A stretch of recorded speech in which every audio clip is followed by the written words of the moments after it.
Hello नमस्कार दोस्तों, आप सभी का स्वागत है आपके अपने YouTube channel online GK free classes में। आज के इस वीडियो में हम यूपी पुलिस कांस्टेबल 2024 के एग्जाम के लिए जीके जीएस का मॉडल पेपर फर्स्ट लेकर आए हैं, जिसके अंदर हम जीके जीएस के क्वेश्चनों को सोल्व करेंगे और ये आपके यूपी पुलिस कांस्टेबल 2024 के एग्जाम के लिए इंपॉर्टेंट रहेंगे।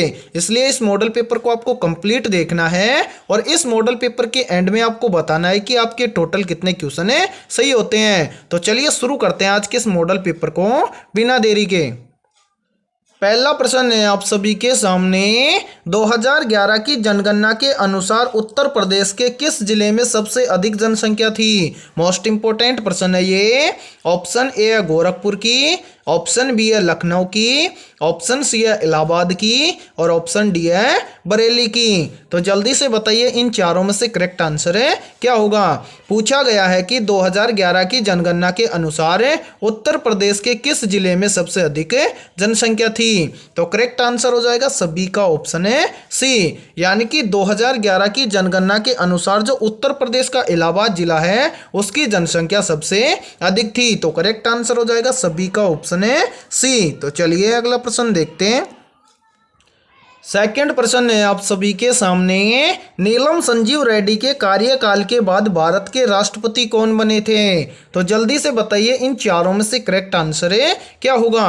पूछा गया है कि नीलम संजीव रेड्डी के कार्यकाल के बाद भारत के राष्ट्रपति कौन बने थे। तो जिस भी अभ्यर्थी ने ऑप्शन डी बताया है उन सभी का करेक्ट आंसर हो जाएगा ऑप्शन है डी, यानी कि नीलम संजीव रेड्डी के कार्यकाल के बाद भारत के राष्ट्रपति बने थे ज्ञानी जेल सिंह। तो करेक्ट आंसर हो जाएगा सभी का ऑप्शन है डी। तो चलिए अगला प्रश्न देखते हैं।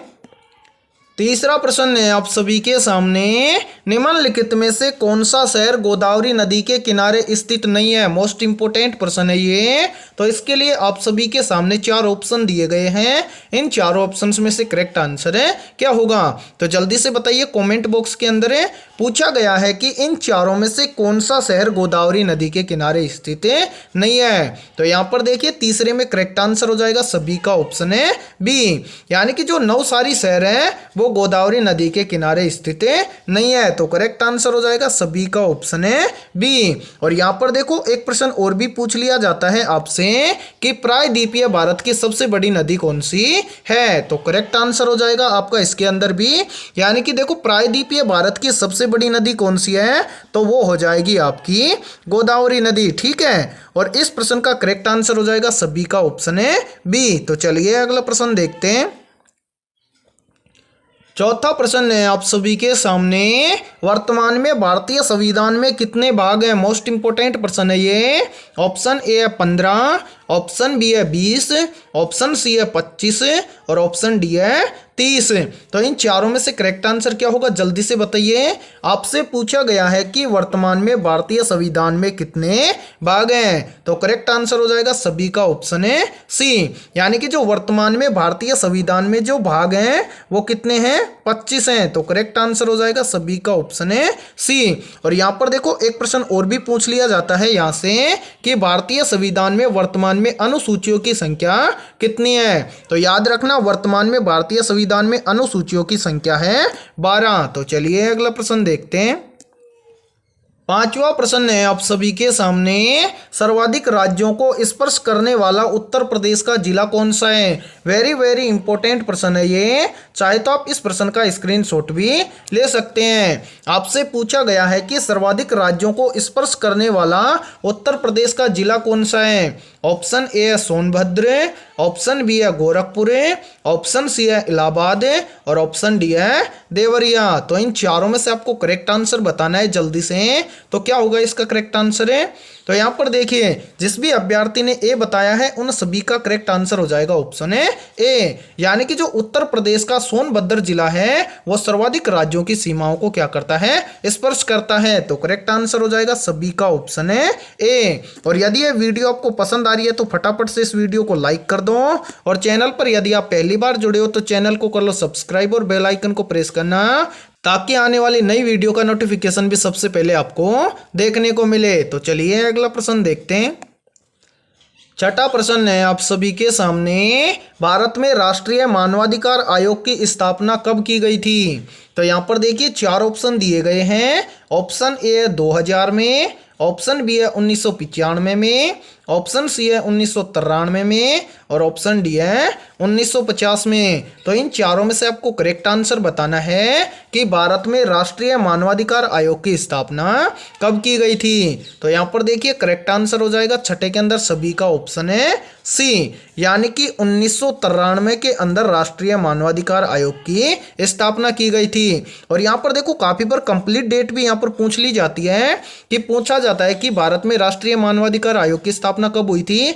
तो आप याद रखना कंप्लीट डेट हो जाएगी 12 अक्टूबर, यहाँ पर देखिए 12 अक्टूबर 1993 को क्या हुई थी, राष्ट्रीय मानवाधिकार आयोग की स्थापना हुई थी। तो करेक्ट आंसर कर लेंगे सभी अभ्यर्थी ऑप्शन है सी। तो चलिए अगला प्रश्न देखते हैं। सातवां प्रश्न है आप सभी के सामने, मनुष्य के शरीर में पित्त कहाँ उत्पन्न होता है? ऑप्शन ए आमाशय में, ऑप्शन बी है अग्नाशय में, ऑप्शन सी है यकृत में और ऑप्शन डी है पित्ताशय में। तो जल्दी से बताइए इन चारों में से करेक्ट आंसर है क्या होगा। तो यहाँ पर आपको क्या करना है, प्रश्न के साथ में आपको आंसर बताना है ताकि आपको पता चल सके कि आपकी तैयारी कैसी है। यहाँ पर देखिए इस सातवें के अंदर करेक्ट आंसर हो जाएगा सभी का ऑप्शन है सी, यानी कि मानव शरीर में जो पित्त उत्पन्न होता है वो कहाँ पर उत्पन्न होता है? तो मनुष्य के शरीर में जो पित्त उत्पन्न होता है वो होता है यकृत के अंदर। तो करेक्ट आंसर हो जाएगा सभी का ऑप्शन है सी। यहाँ पर देखिए एक प्रश्न यहाँ पर और भी पूछ लिया जाता है एग्जाम के अंदर है, पूछा जाता है कि मानव शरीर की सबसे बड़ी अंतःस्रावी ग्रंथि कौन सी है? तो याद रखना मानव शरीर की सबसे बड़ी अंतःस्रावी ग्रंथि भी कौन सी है? यकृत ग्रंथि है। ठीक है, तो चलिए अगला प्रश्न देखते हैं। आठवां प्रश्न है आप सभी के सामने, प्रसिद्ध सूफी संत शेख सलीम चिश्ती की दरगाह उत्तर प्रदेश में कहाँ पर स्थित है? यह प्रश्न भी मोस्ट इंपोर्टेंट प्रश्न है। पूछा गया है कि प्रसिद्ध सूफी संत शेख सलीम चिश्ती की दरगाह उत्तर प्रदेश में कहाँ पर स्थित है? ऑप्शन ए है जौनपुर में, ऑप्शन बी है कन्नौज में, ऑप्शन सी है फतेहपुर सीकरी में और ऑप्शन डी है बाराबंकी में। तो जल्दी से बताइए इन चारों में से करेक्ट आंसर है क्या होगा। तो जिस भी अभ्यर्थी ने सी बताया है उन सभी का करेक्ट आंसर हो जाएगा ऑप्शन है सी, यानी कि प्रसिद्ध सूफी संत शेख सलीम चिश्ती की दरगाह उत्तर प्रदेश के फतेहपुर सीकरी के अंदर स्थित है। तो करेक्ट आंसर हो जाएगा सभी का ऑप्शन है सी। तो चलिए अगला प्रश्न देखते हैं।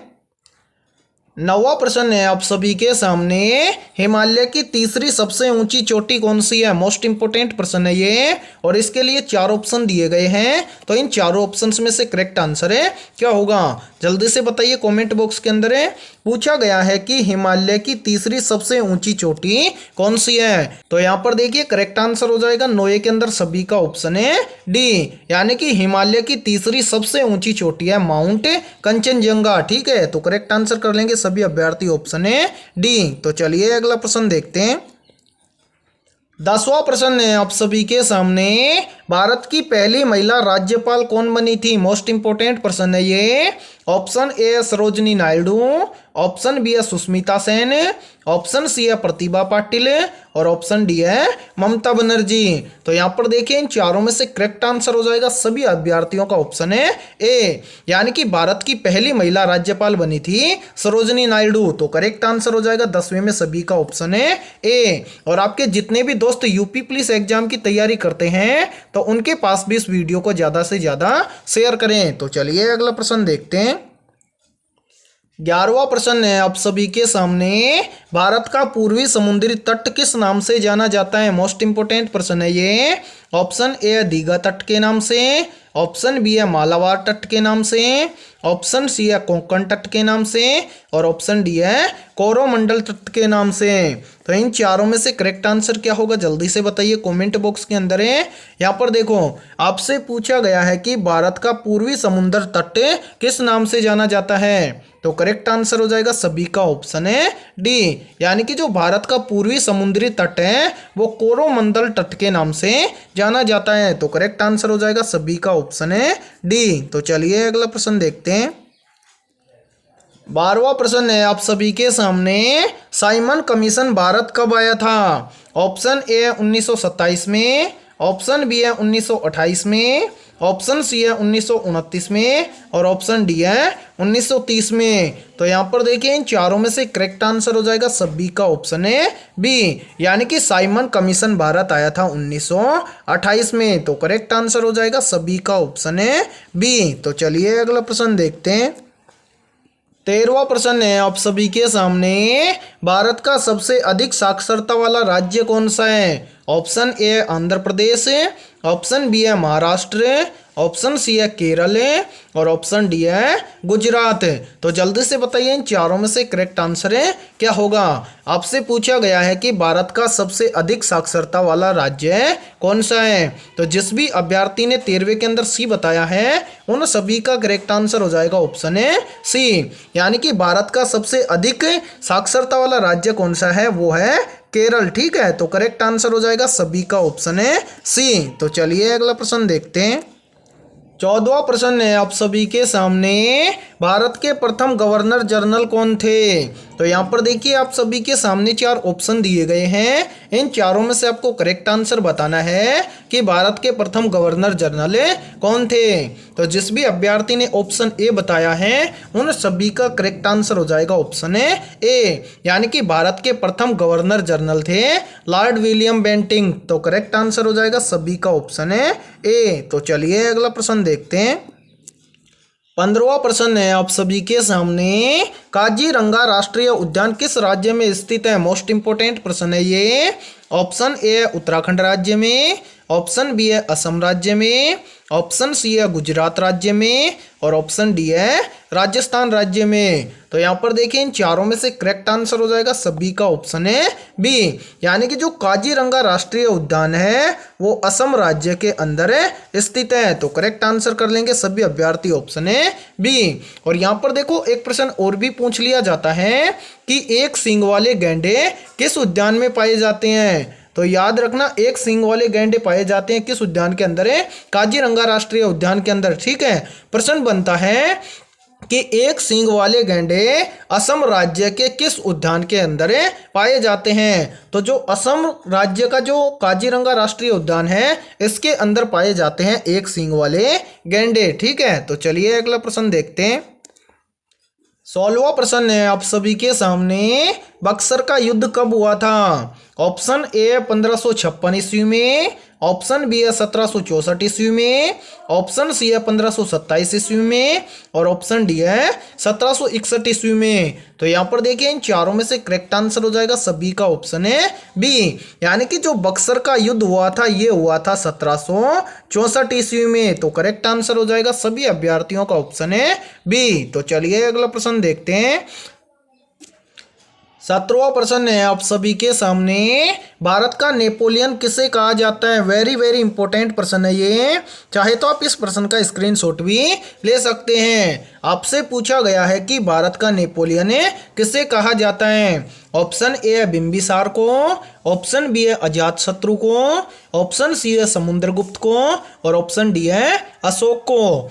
तो यहाँ पर देखिए इन चारों में से करेक्ट आंसर हो जाएगा सभी का ऑप्शन है सी, यानी कि भारत का नेपोलियन कहा जाता है समुद्रगुप्त को। तो 17वें में सभी का करेक्ट आंसर हो जाएगा ऑप्शन है सी। और आज के इस वीडियो में हम फटाफट से जीके और जीएस के क्वेश्चन करवाने वाले हैं, तो जल्दी से इस चैनल को सब्सक्राइब कर दो और बेल आइकन को प्रेस करना ताकि आने वाली नई वीडियो का नोटिफिकेशन आपको सबसे पहले मिल सके। तो चलिए अगला प्रश्न देखते हैं। 18वां प्रश्न है आप सभी के सामने, इंसुलिन का प्रयोग किस बीमारी के उपचार में होता है? तो यहाँ पर देखिए इन चारों में से करेक्ट आंसर हो जाएगा सभी का ऑप्शन है ए, यानी कि इंसुलिन का प्रयोग किया जाता है मधुमेह रोग के उपचार में। तो करेक्ट आंसर हो जाएगा सभी का ऑप्शन है ए। तो चलिए अगला प्रश्न देखते हैं। 19वां प्रश्न है आप सभी के सामने, सबसे हल्की धातु कौन सी होती है? तो यहाँ पर देखिए आप सभी के सामने 4 धातुएं दी गई हैं और आपसे पूछा गया है कि इन चारों में से सबसे हल्की धातु कौन सी है। तो आप सभी का करेक्ट आंसर हो जाएगा ऑप्शन है ए, यानी कि जो लिथियम धातु होती है वो सबसे हल्की धातु होती है। तो करेक्ट आंसर हो जाएगा सभी का ऑप्शन है ए। और यहाँ पर देखो याद रखना काफी बार पूछ लिया जाता है कि सबसे भारी धातु कौन सी है। तो आपका करेक्ट आंसर हो जाएगा ऑप्शन है डी। यानी कि सबसे भारी धातु होती है ओस्मियम धातु और सबसे हल्की धातु होती है लिथियम धातु। ठीक है, तो इस प्रश्न में करेक्ट आंसर हो जाएगा सभी का ऑप्शन है ए। तो चलिए अगला प्रश्न देखते हैं। 20वां प्रश्न है आप सभी के सामने, ध्वनि तरंगों की प्रकृति होती है। मोस्ट इंपोर्टेंट प्रश्न है ये, तो जल्दी से बताइए इन चारों में से करेक्ट आंसर है क्या होगा।